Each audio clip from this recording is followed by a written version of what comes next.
Hello friends, आज हम पढ़ेंगे क्लास 8 का सिविक्स का the constitution Indian. What is the constitution? In large society in which different communities of people live together these rules are formulated through consensus. मतलब जो एक बड़ी बड़ी जो सोसाइटीज़ होती हैं उसमें जो लोग रहते हैं साथ मिलकर डिफरेंट डिफरेंट सोसाइटीज़ के, तो वो किसी ना किसी रूल्स के थ्रू चलते हैं। In modern countries this consensus is usually available in written form, लेकिन जो आज के आधुनिक कंट्रीज हैं उसमें जो ये रूल्स हैं वो लिखित रूप में आपको मिलते हैं। तो इसलिए हम कह सकते हैं कि a written document in which we find such rules is called constitution. यानी जो लिखित रूप में ये जो डॉक्यूमेंट्स मिलते हैं इन्हीं रूल्स को हम कॉन्स्टिट्यूशंस कहते हैं। अब दूसरे नंबर पर हमारा पॉइंट आता है what does a country need a constitution, कि किसी भी देश को कॉन्स्टिट्यूशन की जरूरत क्यों पड़ती है, यानी नियमों को की जरूरत क्यों पड़ती है। A country is usually made up of a different communities of people who share certain beliefs but may not necessarily agree on all issues.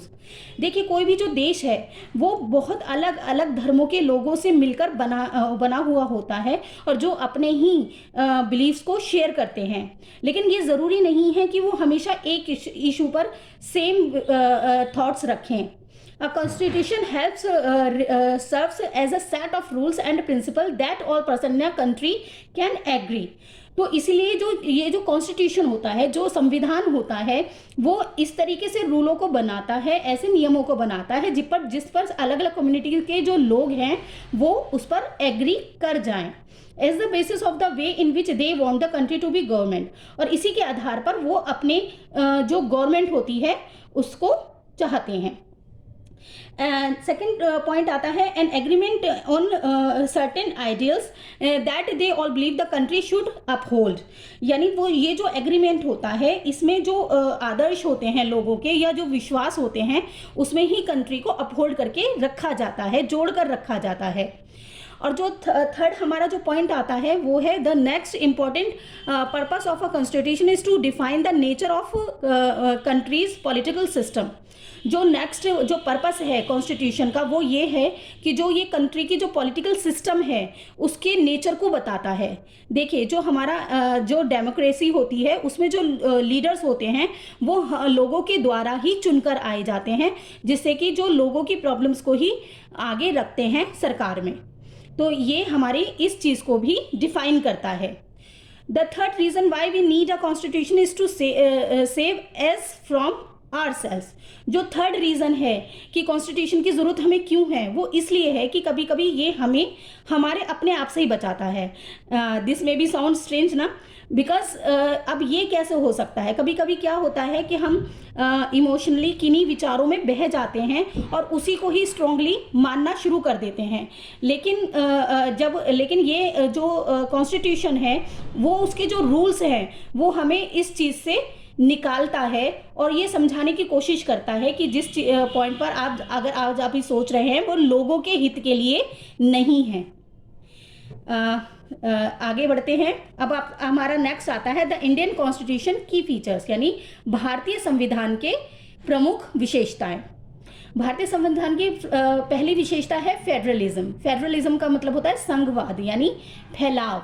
यहाँ पे जो भारत की जो संविधान ने एक व्यवस्था की है कि इसमें नियमों को फैला दिया है, पावर्स को फैला दिया है। कैसे? कोई भी जो हमारे देश में जो भी पावर्स हैं वो लेवल्स पर हैं।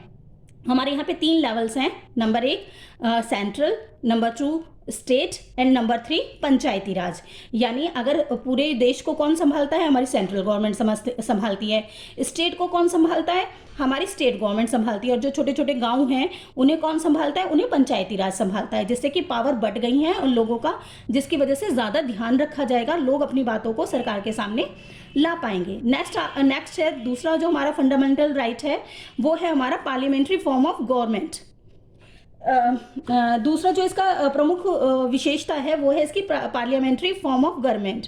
इसमें जो हमारी जो गवर्नमेंट है वो लोगों के द्वारा ही चुनकर आई जाती है, जिससे लोग अपनी गवर्नमेंट को बनाने में सीधा हकदार होते हैं। तीसरा है सेपरेशन ऑफ पावर। अब इसमें क्या है, सेपरेशन ऑफ पावर में जो पावर्स हैं उनको 3 लेवल पर बांट दिया गया है। हमारे कॉन्स्टिट्यूशन ने पावर्स को 3 लेवल पर बांटा है। नंबर 1 लेजिस्लेचर, नंबर 2 आपकी एग्जीक्यूटिव एंड नंबर 3 आपकी जुडिशरी। फोर्थ में आता है फंडामेंटल राइट्स। अब फंडामेंटल राइट्स क्या होते हैं? फंडामेंटल राइट्स वो होते हैं जो कॉन्स्टिट्यूशन, जब भी कोई व्यक्ति इस देश में जन्म लेता है तो वो इन फंडामेंटल राइट्स का अधिकारी हो जाता है। कैसे? वो हमारे फंडामेंटल राइट्स क्या हैं? फर्स्ट है आपका राइट्स टू इक्वलिटी, जो हमें संविधान हमारा हक देता है, वो हमें समानता का अधिकार देता है। नंबर 2 राइट टू फ्रीडम, हम अपने देश में कुछ भी करने के लिए फ्री हैं, तो ये हमारा फ्रीडम का अधिकार है। नंबर 3 है राइट अगेंस्ट एक्सप्लॉइटेशन, हमें अगर हमारे ऊपर कोई भी दुर्व्यवहार किया जा रहा है तो उसके ऊपर सरकार हमें कॉन्स्टिट्यूशन ये अधिकार देता है कि हम उसके खिलाफ खड़े हो सकें, खड़े हो सकें। नंबर 4 आता है आपका right to freedom of religion, हमें किसी भी धर्म को मानने का अधिकार है, चाहे हम किसी भी धर्म में पैदा हुए हों, अगर हमें किसी दूसरे धर्म में जाना है तो वो इसका फ्रीडम हमें हमारा कॉन्स्टिट्यूशन देता है। नंबर 5 है कल्चरल एंड एजुकेशन राइट्स, हमें कल्चरल और एजुकेशन राइट्स को पाने का भी पूरा अधिकार संविधान की तरफ से, कॉन्स्टिट्यूशन की तरफ से मिला है। नंबर 6 है राइट टू कॉन्स्टिट्यूशनल रेमेडीज, यदि हमारे ऊपर कोई भी, हमें ऐसा लगता है कि हमें हमारे अधिकार से विमुख किया गया है, तो हम जुडिशरी, किसी भी कोर्ट में जाने के लिए हमें अधिकार है, हम फ्री हैं। अब नंबर 6 आता है हमारे प्रमुख फीचर्स में, प्रमुख विशेषताओं में, वो है सेक्युलरिज्म। सेक्युलरिज्म क्या होता है? सेक्युलरिज्म का हिंदी में अर्थ होता है धर्मनिरपेक्षता, यानी कोई भी सरकार, जो चाहे वो सेंट्रल हो चाहे वो गवर्नमेंट हो, वो किसी भी धर्म के प्रति झुकाव नहीं रखेगी, वो धर्म की निरपेक्षता रखेगी। यही हमारी सेक्युलरिज्म की परिभाषा है। उम्मीद करती हूँ आपको ये चैप्टर समझ में आया हुआ होगा। अगर आपको जो भी परेशानी हो प्लीज़ मुझे कमेंट बॉक्स में बताएं, और मेरी अगर कुछ गलतियाँ हों तो उन्हें मुझे उससे अवगत करवाएं। धन्यवाद।